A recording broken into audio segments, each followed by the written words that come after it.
Hola a todos, en este video vamos a hablar acerca de la base y la dimensión de un espacio vectorial. Estos dos conceptos de base y dimensión tal vez pueden ser conceptos que ya hacen parte de nuestra intuición, pero en este video los vamos a formalizar. En videos pasados en los cuales hablamos acerca de combinaciones lineales y acerca de generados de espacios vectoriales y de conjuntos, nosotros nos dábamos cuenta, uno, cómo había un conjunto de vectores, ¿cierto? Que cuando lo generábamos nos producía un espacio vectorial. Y también nos dábamos cuenta de cómo nosotros podíamos expresar un vector como combinación lineal de manera única si nuestros vectores eran linealmente independientes, ¿cierto? Por otro lado, nosotros sabemos que un espacio como R2 o el plano es un espacio de dos dimensiones, ¿cierto? Y también que un espacio como R3, que de hecho lo llamamos el espacio, es un espacio tridimensional, ¿cierto? Pero entonces vamos a ver cómo poderle asignar una dimensión, digamos, a un espacio de matrices o un espacio de polinomios. ¿M? De igual manera, ver el tema de cómo asignarle una base y también veíamos que cuando estábamos haciendo generados y estábamos haciendo combinaciones lineales, no había una sola forma de hacerlo, sino que a veces había varios conjuntos que nos permitían eso. Eso quiere decir que muy seguramente tengamos varias bases. Bueno, dejémonos de introducciones y digamos que es una base, ¿vale? Entonces nosotros decimos que si S es un conjunto que contiene los vectores B1, B2 y así sucesivamente hasta Bn, y además que este conjunto pertenece a un espacio vectorial llamado B, ¿listo? O sea que esos vectores son de ese espacio vectorial, entonces decimos que S es una base de B si y solo si tenemos lo siguiente. Vamos a necesitar en primer lugar que el generado de S sea igual a nuestro espacio vectorial B. Y lo segundo que vamos a necesitar es precisamente que el conjunto S es linealmente independiente. ¿Listo? Entonces, ¿qué nos genera? ¿Qué es la consecuencia de nuestro de nuestra primera condición? La consecuencia de nuestra primera condición es que podemos expresar cualquier vector B que pertenece a nuestro espacio vectorial como una combinación lineal de S. ¿Listo? ¿Por qué? Porque si no nos generara el espacio vectorial, existirían algunos vectores de B que pertenecen al espacio, existirían algunos vectores de B, perdón, que no los podría yo expresar como una combinación lineal. Bueno, pero como estamos asumiendo que lo genera, entonces eso significa que cualquier vector lo puedo expresar como combinación lineal de S. Y lo segundo que tiene S es que B se puede expresar como una única combinación lineal de S. ¿Listo? ¿Por qué? Cuando no es linealmente independiente tenemos los problemas de redundancia vectorial del cual hablábamos previamente. Ok, ya que entendemos la definición de una base, entonces, ¿cuál es la dimensión? Entonces nosotros decimos que la dimensión de un espacio vectorial B es igual a el número de elementos de la base S. ¿Listo? Y entonces, ¿qué nos vamos a encontrar? Nos vamos a encontrar con un teorema que lo que nos va a decir es lo siguiente. Si S es una base del espacio vectorial B y además S es el siguiente conjunto que tiene los vectores A1 hasta que llegan a los vectores AN, ¿listo? Y hablamos de que el conjunto C también es una base de B. ¿Por qué? Porque sabemos que no hay solo un conjunto que pueda generar a B y además que sea linealmente independiente. ¿Listo? Decimos, y C también es base de B. Y decimos que C es igual a los vectores B1 y así sucesivamente hasta que llegamos al Bm, que tenemos que como la dimensión de un espacio vectorial es el número de elementos que tiene una base, necesariamente, M debe ser igual a N. ¿Qué quiere decir? Que la base C debe tener tantos elementos como la base A. ¿Listo? Y entonces, ¿qué va a suceder? Que si nuestra base S, que es la que estamos asumiendo que es nuestra primera base, ¿listo? La comparamos con la base M, ¿qué va a pasar? ¿Listo? Entonces, si M es menor que N, es decir, que tenemos menos vectores que nuestra anterior base, lo que va a pasar es que no genera nuestro espacio vectorial B.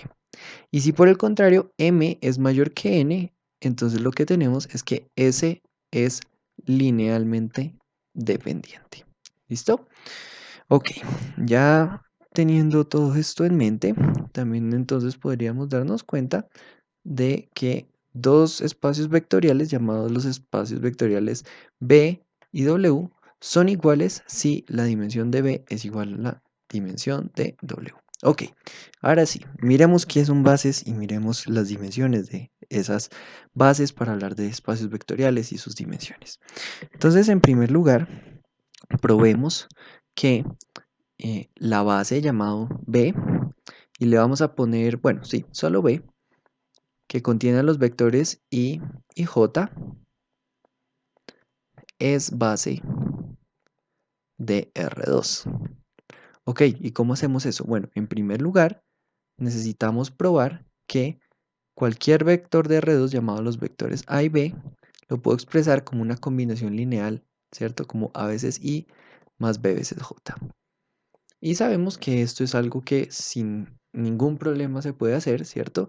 Y de hecho, porque podemos ver que esto es el equivalente a tener la matriz 1, 0, 0 y 1, ¿cierto? Que va a multiplicar nuestras incógnitas, que son A y B, pero que el determinante de esta matriz vale precisamente 1.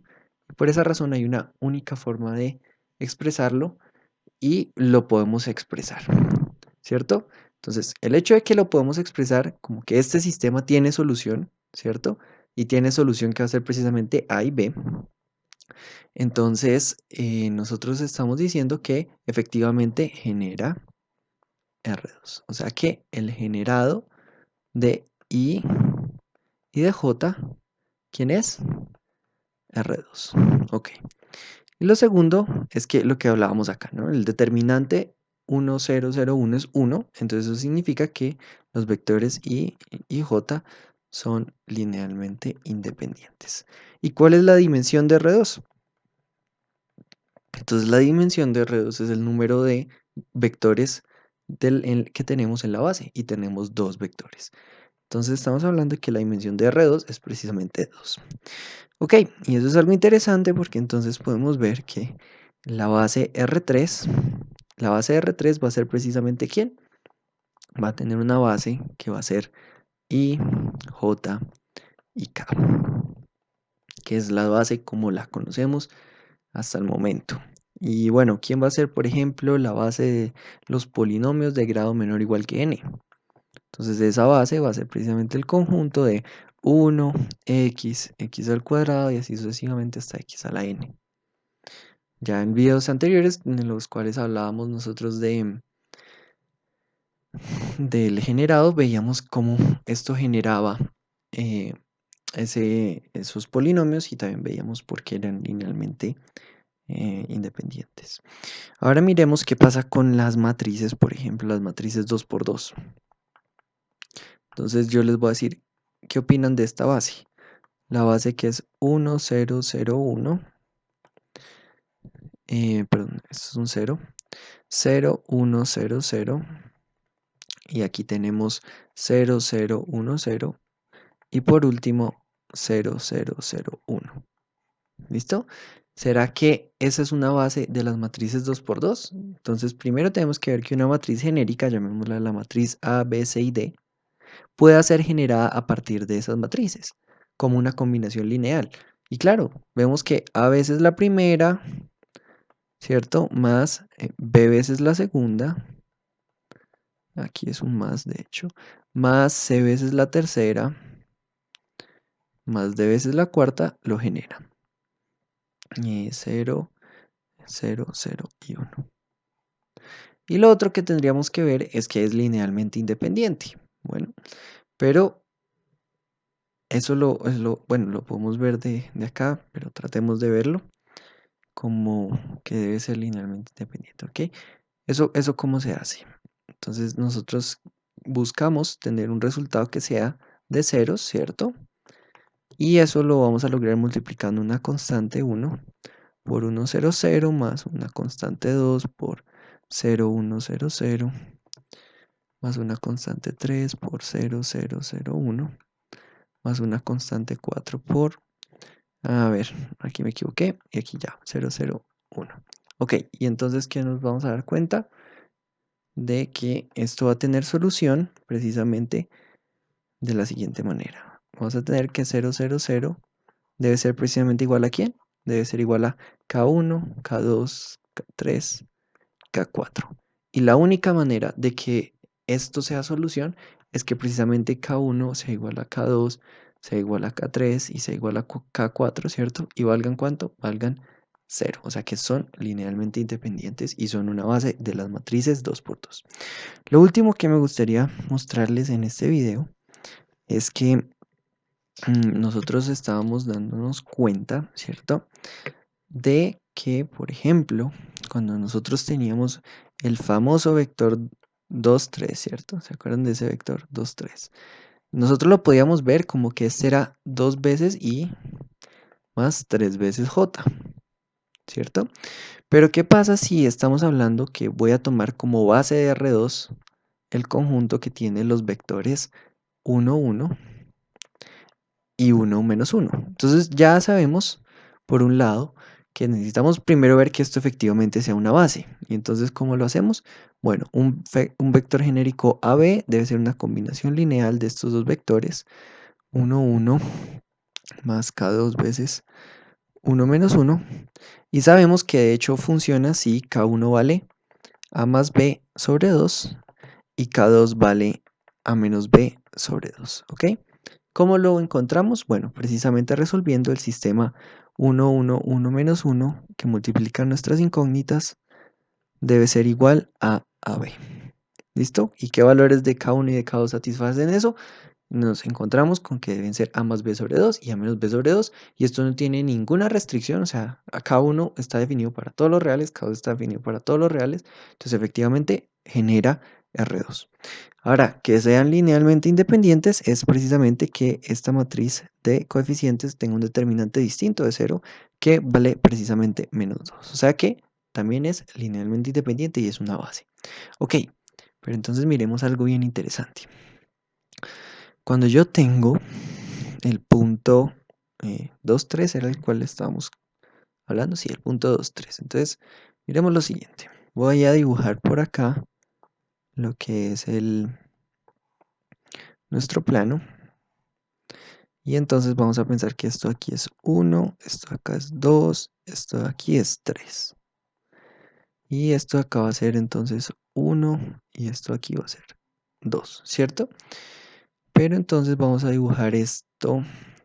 No, necesito dibujar por aquí también un 3, ¿cierto? Bien, vamos a dibujarlo dos veces. Uno visto desde una base y otro visto desde la otra. Entonces esto va a ser 1, esto va a ser 2 y esto va a ser 3. Esto va a ser 1, esto va a ser 2 y esto va a ser 3. Y estaríamos hablando de que por aquí viene a ser menos 1, ¿cierto? Ok, cuando yo quiero encontrar el punto de coordenadas 2, 3, viene a ser un punto que está precisamente acá, ¿cierto? Pero estamos hablando de que nosotros ese vector 2, 3 lo puedo representar como una combinación lineal de otros vectores base. Sí, claro, miren, usted puede tomar 2 veces el vector y sumarle 3 veces el vector j, ¿cierto? Y la suma de esos vectores nos da el vector 2, 3. Sí, eso es verdad. Pero ¿y qué sucede cuando nuestra base es precisamente los vectores 1, 1? Es decir, este vector de por acá, que es el vector 1, 1. Y tenemos el vector menos 1, menos 1, ¿cierto? Entonces, esto aquí es menos 1. Y estamos pensando que es precisamente este vector de acá. Entonces, ¿cómo podemos nosotros encontrar el punto 2, 3? O sea, este punto de acá. O bueno, ese vector de ahí, ¿cierto? Y entonces nosotros sabemos que cuando hacemos la combinación lineal para 2, 3, sabemos que K1 debe valer A más B sobre 2 y K2 debe valer A menos B sobre 2. ¿Qué significa que K2 debe valer cuánto? Ah, pues esto es 2 menos 3 sobre 2, ¿cierto? Y esto va a ser ¿quién? 3 más 2 sobre 2. Esto viene a ser 5 sobre 2, que es 2.5. Y esto es 2 menos 3 es menos 1 medio. O sea, esto es menos 0.5. Uy, se me saltó. Esto va a ser menos 0.5, ¿cierto? Menos 0.5. Bueno, entonces primero revisemos que efectivamente eso sea cierto. Estamos hablando de que un vector 2, 3 va a ser igual a 5 medios del vector 1, 1 menos 1 medio del vector 1 menos 1. ¿Sí? ¿Sí es eso? A menos b es 2 menos 3 sobre 2. Y arriba a más b sobre 2, eso es 3 más 2, que eso es 5 sobre 2, 2.5. Sí. Bueno, miremos a ver si eso se cumple. Estaríamos hablando de que arriba tenemos precisamente 5 medios menos 1 medio, y aquí abajo tendríamos 5 medios más 1 medio. Entonces, lo que tenemos arriba, ¿quién es? Es 2.5 menos 0.5, que es 2, y abajo tenemos 2.5 más 0.5, que es 3. Bueno, ¿y eso cómo lo representamos acá? Entonces nosotros estamos viendo que lo que tenemos es que hacer lo siguiente. Necesitamos 5 medios del vector 1, 1. Ok, o sea, necesito el vector 1, 1, que es este vector rojo, y lo necesito tener 2 veces y medio más, ¿cierto? Entonces eso va a ser como otro vector que nos va a llevar hasta 2, 2, y otro que nos lleve hasta como por acá, ¿cierto? Y ahora, además de eso, voy a necesitar otro vector, ¿cierto? Que va a ser el vector menos 1 medio veces el vector base 1 menos 1. O sea que eso es primero darle la vuelta a ese vector para que quede menos 1, 1. Y después de que hice eso, necesito acortarlo. ¿A dónde? Hasta la mitad. Ok, o sea que termina siendo este vector pequeño de color negro que estoy dibujando. ¿Y cómo hago esa suma de vectores? Ah, bueno, dejo localizado uno y me traigo el otro. Y vemos que efectivamente la suma de esos dos vectores nos está llevando de igual forma al punto 2, 3. Claro que de una forma mucho más complicada de lo que lo está haciendo nuestra base canónica. Sin embargo, en los problemas en la física y en la vida real, no siempre se solucionan con una base canónica y se necesitan bases extrañas como esta base. ¿Listo? Espero les haya gustado, suscríbanse y denle like.